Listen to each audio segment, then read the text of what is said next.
silver. See why silver could skyrocket 50% this year. Why financial experts and investment banks are hoarding silver at today's low price, and how silver can help protect your savings from global turmoil. Ask how you can get up to $600 in free silver. This offer ends soon. Call 1-800-856-4600. 1-800-856-4600. Call now.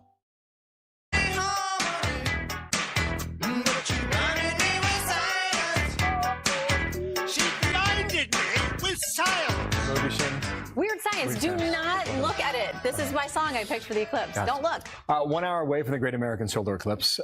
Noon Eastern Time is when a lot of folks are going to start seeing things in northwestern Oregon. You see that? I did. We've got reporters everywhere, all across the country. They are mapping that diagonal line across the country. Be careful. Have I mentioned if you don't have the glasses, don't look? Yeah, you've been on that all morning. Sun Valley, Idaho is getting ready. They're in Ketchum. They're on top of Bald Mountain there. You like it there? I love it.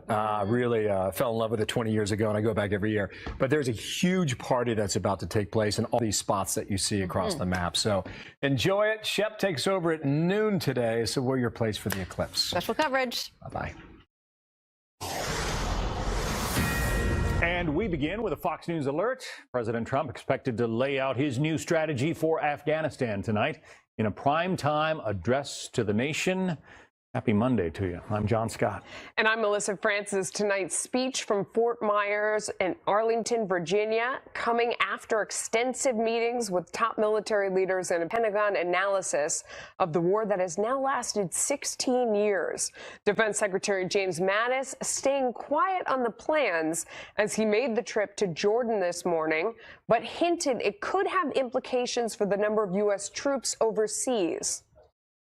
I was not willing to make significant troop lifts until we made certain we knew what was the strategy, what was the commitment going in. In that regard, the president has made a decision, as he said. He wants to be the one to announce it to the American people, so I'll stand silent until then, until that point.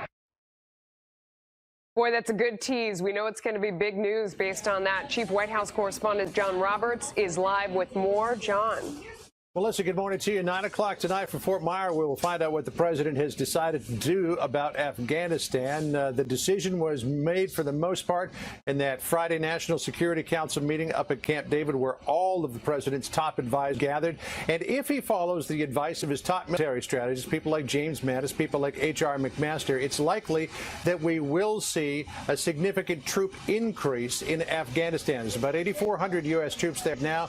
The talk has been about putting another 5,000 in there to try to get the country more under control, to bolster Afghanistan forces so that they can take over security in the future. The president basically has three options, and this is really kind of a no-brainer. You could either levels in Afghanistan, you could draw down and eventually leave Afghanistan, or another plan that's been floated is you could replace U.S. troops in Afghanistan with private contractors. If you drew down and pulled out, there's a good chance, according to analysts I've talked to, that the Taliban and other bad actors could be in control of Afghanistan within a number of months, which would put us back in a similar position that we were prior to 9/11. Listen to what the former Speaker of the House, Newt Gingrich, said about that this morning on Fox and Friends.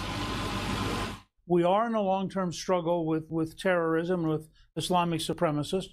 We know that the last time we allowed Afghanistan to be an empty space, it was filled by the Taliban and by al-Qaeda, and the planning for 9/11 was done in Afghanistan.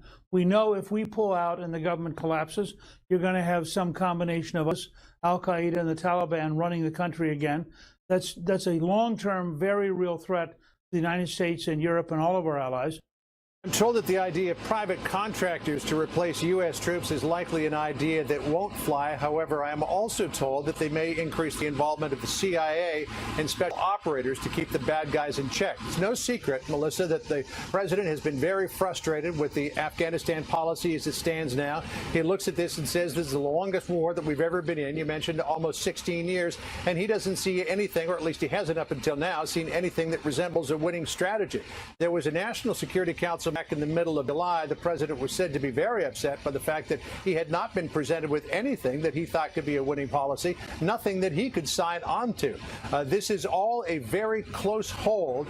Nobody is willing to divulge any of what's been decided, though it may be, in fact, that what's been decided was something that was actually recommended before. We will find out one way or another tonight, 9 o'clock, though I always encourage the White House, Melissa, to hold background briefings, even on an embargoed basis, so that we as journalists